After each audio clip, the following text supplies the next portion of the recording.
네, 안녕하세요. 축구생각입니다. 일요일에는 프로토 총 9경기 준비를 해왔고요. 일단은 분데스리가와 라리가 경기들로 구성이 되어 있습니다. 일단 토요일에 공유드렸던 픽들 중에서는 주력만 일단 적중이 됐습니다. 멤버십 분들에게만 공유가 됐었고요. 우측에 있는 메모장 같은 경우에는 과거 동일 배당 기준으로 국내 배당과 해외 배당에서의 승무패 확률이고요.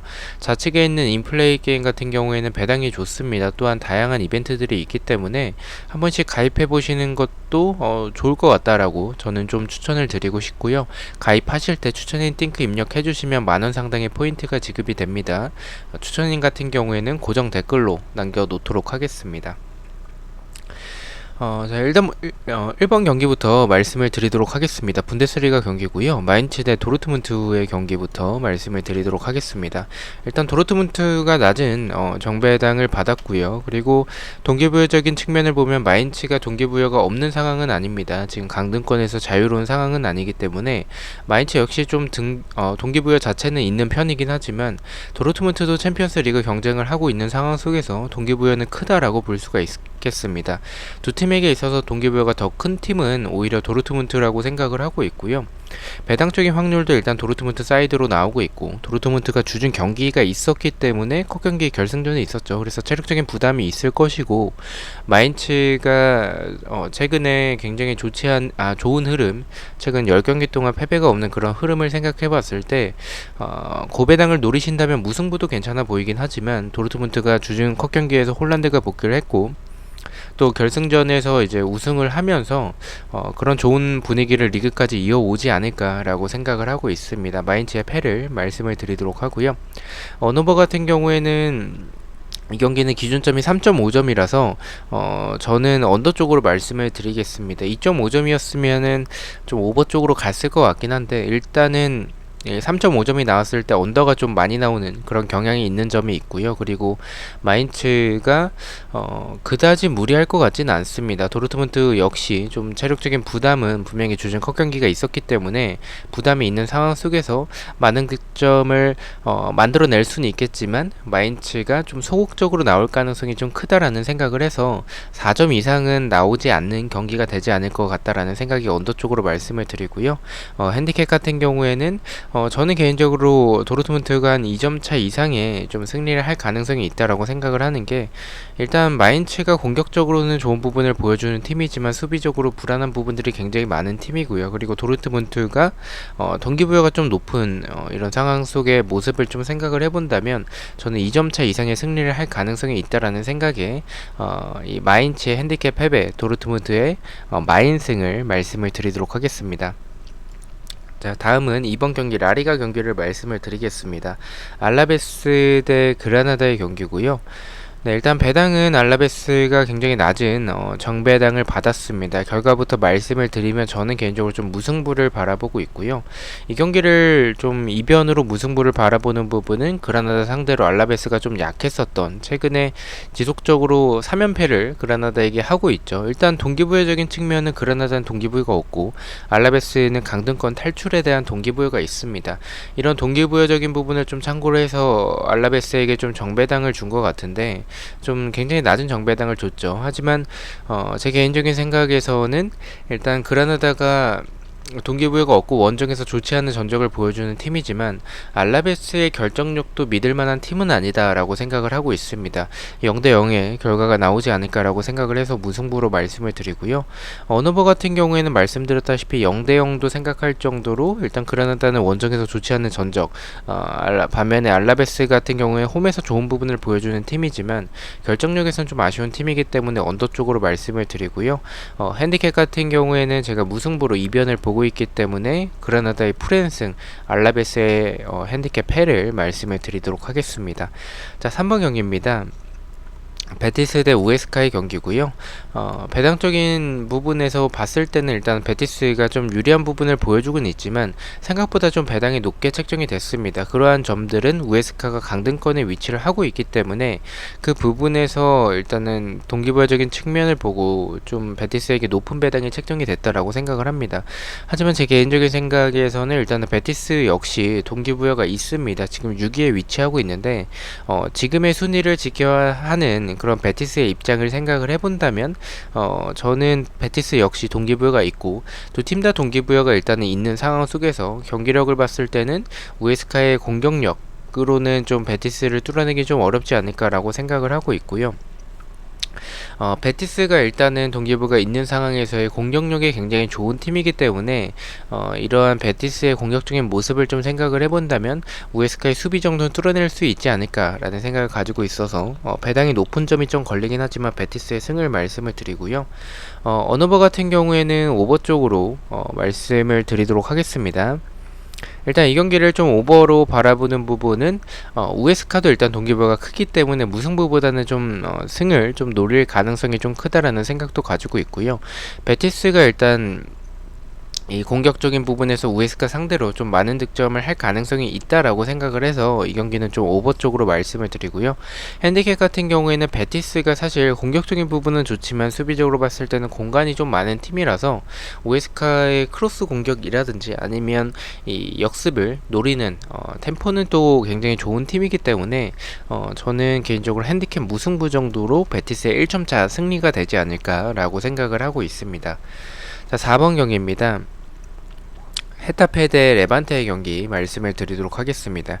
일단 배당이 굉장히 낮게 책정이 됐습니다. 헤타페가 이 정도의 배당을 받아야 되나 라는 생각이 들 정도로 굉장히 낮게 배당이 책정이 됐는데 일단 동기부여는 헤타페가 더 높습니다. 레반테는 지금 잔류가 확정이 된 상황이기 때문에 동기부여가 없는 상황이고요. 반면에 헤타페 같은 경우에는 지금 강등권과의 승점 차이가 많이 나지 않는 상황이기 때문에 이 경기를 좀 잡아야 하는 그런 입장에 놓여져 있습니다. 경기력에서는 그래도 레반테 쪽이 조금 더 우세하긴 하지만 주중에 라리가 경기가 있었던 상황이었었기 때문에 레반테가 동기부여가 없는 상황 속에서 주전 선수들보다는 로테이션을 좀 돌릴 가능성이 있다라고 생각을 합니다. 그렇게 본다면 동기부여가 높은 그런 헤타페가 경기력 자체는 나쁘지 않기 때문에 또한 배당도 이렇게 낮게 책정이 됐다면 헤타페의 승이지 않을까라고 생각을 하고 있습니다. 언어버 같은 경우에는 언더 쪽으로 말씀을 드리겠습니다. 일단 레반테 동기부여가 없기 때문에 로테이션을 돌릴 가능성이 있고 헤타페 같은 경우에는 경기력에 비해서 결정력이 좀 터지지 않는 득점이 터지지 않는 팀이기 때문에 저는 언더 쪽으로 생각을 하고 있고요. 핸디캡 같은 경우에는 말씀드렸다시피 헤타페의 결정력을 생각을 해본다면 1점 차로 좀 간신히 이기는 경기가 될 것으로 생각을 하고 있습니다. 헤타페의 핸디캡 무승부로 말씀을 드리겠습니다. 자, 5번 경기입니다. 카디스 대 엘체의 경기고요. 네, 이 경기는 일단은 엘체가 정배당을 받았습니다. 사실 뭐 두 팀의 경기력을 생각을 해봤을 때는 카디스가 우세하지만 지금 상황 속에서는 카디스는 동기부여가 없습니다. 반면에 엘체는 동기부여가 높죠. 강등권에 위치를 하고 있습니다. 그런 점을 봤을 때는 엘체가 조금 더 유리한 경기를 펼칠 가능성이 있긴 하지만 카디스 상대로 좀 약했었던 상대 전적을 좀 생각을 해야 될 것 같습니다. 저는 엘체의 승보다는 그래도 이 경기는 좀 무승부에 가깝지 않을까라고 생각을 하고 있고요. 말씀드렸던 상성에서 카디스 상대로 밀렸던 엘체 또한 경기력적으로 봤을 때 카디스가 로테이션을 돌릴 가능성이 있긴 하지만 로테이션을 돌리더라도 엘체의 지금의 이 공격력으로는 득점이 안 나올 수도 있겠다라고 생각을 하고 있습니다. 그래서 무승부로 말씀을 드리고요. 언어버 같은 경우에는 말씀드렸다시피 엘체의 공격력으로는 득점이 안 나올 가능성이 있고 카디스 같은 경우에는 지금 잔류가 확정이 된 상황이기 때문에 그다지 무리할 것 같지는 않습니다. 그래서 0대 0의 결과도 나오지 않을까 생무도 생각을 하고 있어서 언더 쪽으로 말씀을 드리고요. 핸디캡 같은 경우에는 제가 무승부로 이변을 보고 있기 때문에 카디스의 핸디캡 승리, 프랜승을 말씀을 드리도록 하겠습니다. 자, 6번 경기입니다. 소시에다드 대 바이돌리드의 경기고요. 일단 이 경기는 뭐 소시에다드 정배당 받았고요. 그리고 이 바이돌리드도 일단 강등권에 위치를 하고 있어서 동기부여가 있습니다. 하지만 소시에다드 역시 유로파권을 지금 지켜야 하는 상황이기 때문에 동기부여가 높은 상황입니다. 그런 점을 본다면 저는 이 경기는 의심하지 않습니다. 긴 설명 없이 소시에다드의 승으로 가져가 보도록 하고요. 언어버 같은 경우에는 이 경기는 언더가 정배인데 저는 개인적으로 역배인 오버 쪽으로 좀 말씀을 드리겠습니다. 이 경기를 역배인 오버로 좀 생각하는 부분은 소시에다드가 일단은 저는 큰 점수차로 좀 이기지 않을까라고 생각을 하고 있습니다. 대승을 좀 생각을 하고 있고, 바이아돌리드의 수비적인 모습을 봤을 때 동기부여가 높은 이 소시에다드가 분명히 이 공략할 수 있지 않을까라고 생각을 하고 있고요. 바이아돌리드가 일단 승점을 따내야 하는 상황 속에서 조심스럽게 나오기보다는 이 경기를 잡기 위해서 노력을 할 겁니다. 그렇다면 라인이 좀 올라갈 가능성이 있어서 득점이 좀 많이 나오는 경기가 되지 않을까라고 생각을 하고 있습니다. 그래서 오버 쪽으로 말씀을 드리고요.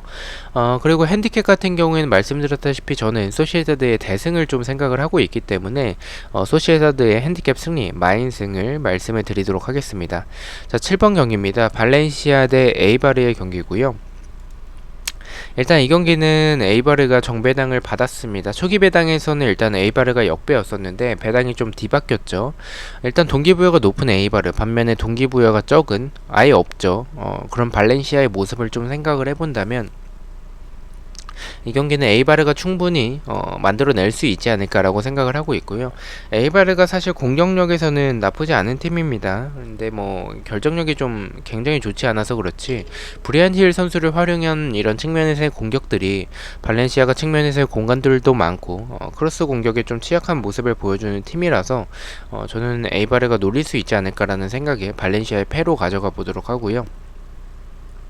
언어버 같은 경우에는 언더 쪽으로 말씀을 드리겠습니다. 발렌시아는 뭐 동기부여가 없기 때문에 무리하진 않을 것 같고, 에이바르는 뭐 결정력이 좋지 않은 팀이기 때문에 좀 한 골 정도만 넣을 수 있지 않을까라는 생각을 가지고 있어서 언더 쪽으로 말씀을 드리고요. 핸디캡 같은 경우에는 말씀드렸다시피 에이바르가 좀 간신히 이기는 경기가 될 것 같다라는 생각에 발렌시아 핸디캡 무승부로 말씀을 드리도록 하겠습니다.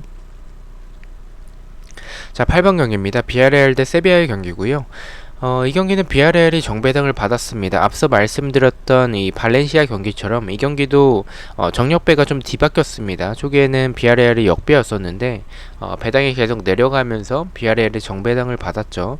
일단 동기부여는 세비야는 사실 없다라고 볼 수가 있겠습니다. 세비야 같은 경우에는 리그 우승을 노릴 수 있는 승점은 아니고요. 그리고 이 챔피언스 리그는 확정이 됐기 때문에 사실 무리하진 않을 것 같다라고 생각을 하고 있습니다. 반면에 비아레알 같은 경우에는 지금 순위를 이 순위대로 간다면 컨퍼런스 리그에 나가야 되기 때문에 유로파권에 도전을 하기 위해서 승점 차이가 많이 나지 않습니다. 그래서 동기부여 큰 쪽은 비아레알로 볼 수가 있겠고요. 경기력에서는 그래도 뭐 비아레알의 수비진의 이 주력이 느린 부분, 그래서 측면과 뒷공간에 대한 불안함을 생각해봤을 때 세비야 쪽이 우세해 보이긴 하지만 저는 동기부여적인 측면을 조금 더 높게 사서 비아레알의 승으로 가져가 보도록 하겠습니다. 언어버 같은 경우에는 이 경기도 좀 역배인 오버 쪽으로 말씀을 드리겠습니다. 일단 비아레알이 공격적으로 좀 나설 가능성이 크고요. 그리고 세비야도 한 골 정도는 넣을 수 있는 팀이죠. 동기부여가 없더라도 대충 할 팀은 아니라고 생각을 하고 있기 때문에 그렇게 본다면 저는 득점이 많이 나올 경기라고 생각을 해서 오버 쪽으로 바라보고 있고요. 핸디캡 같은 경우에는 말씀드렸다시피 세비야 역시 좀 대충 할 팀은 아니기 때문에 비아레알의 핸디캡 무승부 정도로 1점 차의 승리가 되지 않을까라고 생각을 하고 있습니다. 네, 그리고 이 마지막 경기 같은 경우에는 새벽 경기라서 아직 인플레이 게임에서 24시간 기준으로 업데이트가 되기 때문에 아직 업데이트가 되지 않았습니다. 그래서 이 한글표를 보면서 말씀을 드리고요. 라이프치히 대 볼프스부르크의 경기입니다. 이 경기는 일단은 라이프치히는 주중에 컷경기가 있었기 때문에 체력적인 부담이 있을 것이고요. 그리고 동기부여가 사실 없습니다. 지금 뭐 남은 경기 전패를 하더라도 이 챔피언스 리그에 진출을 하는 상황이기 때문에 동기부여가 크게 없고요. 볼프스부르크 같은 경우에는 지금 순위를 좀 지켜야 하는 상황이기 때문에 볼프스는 분명히 이 경기에 좀 최선을 다할 것 같다라고 생각을 하고 있습니다. 그렇게 본다면 동기부여가 더 높은 팀은 볼프스라고 볼 수가 있겠고요. 체력적인 부담이 있는 라이프치히 상대로 좀 이변을 만들어낼 가능성이 크다라고 생각을 하고 있습니다. 다만 볼프스부르크가 이 강팀 상대로 약한 팀이고 라이프치히 상대로도 좀 약했었던 모습을 생각을 해본다면 이변이라면 무승부에 가깝지 않을까라고 생각을 하고 있습니다. 언어버 같은 경우에는 좀 고민을 많이 했었는데 그래도 이 경기는 오버지 않을까라고 생각을 하고 있습니다. 볼프스부르크가 뭐 어쨌든 뭐 전체적으로 밸런스가 잘 잡혀져 있는 팀이라서 라이프치히 상대로 득점할 가능성이 있고요. 그리고 라이프치히 역시 물론 동기부여가 크진 않더라도 대충 할 팀은 아니기 때문에 저는 득점이 적게 나올 경기는 아니라고 생각을 해서 오버 쪽으로 말씀을 드리고요. 핸디캡 같은 경우는 제가 무승부로 이변을 보고 있기 때문에 라이프치히의 핸디캡 패로 말씀을 드리도록 하겠습니다. 자, 이렇게 9경기에 대해서 공유를 모두 마쳤고요. 1번부터 가장 추천을 드리는 픽을 말씀을 드리겠습니다. 1번은 마인츠의 패배, 2번은 알라베스의 언더, 3번은 베티스의 승리, 4번은 헤타페의 언더, 5번은 카디스의 언더를 가장 추천을 드리고요. 6번은 소시에다드의 승리, 7번은 발렌시아의 언더, 8번은 비아레알의 승, 마지막 9번은 라이프치히의 오버, 이렇게 추천을 드리도록 하겠습니다. 자, 이렇게 9경기 중에서 한 개의 픽을 가져와 봤고요. 부주력 픽입니다. 주력과 고배당 픽은 멤버십 회원분들에게만 공유가 되고 있고요. 첫 번째는 마인츠의 패배, 두 번째는 헤타페의 언더, 세 번째는 라이프치히의 오버, 이렇게 조합으로 가져가 봤고 3.1배당을 배트맨에서 책정을 받았습니다. 우측에 있는 인플레이 게임에서는 마인츠의 패와 헤타페의 언더를 가져갔었을 때 배당이 더 높게 책정이 된 것을 확인하실 수가 있습니다. 그래서 배당이 좋기 때문에 한 번씩 이용해 보시는 것도 좋을 것 같다라고 생각을 하고요. 저는 다음 주에 또 프로토 경기들로 주중에 찾아뵙도록 하겠습니다. 시청해 주셔서 너무나도 감사드리고 구독과 좋아요 너무나도 감사합니다. 감사합니다.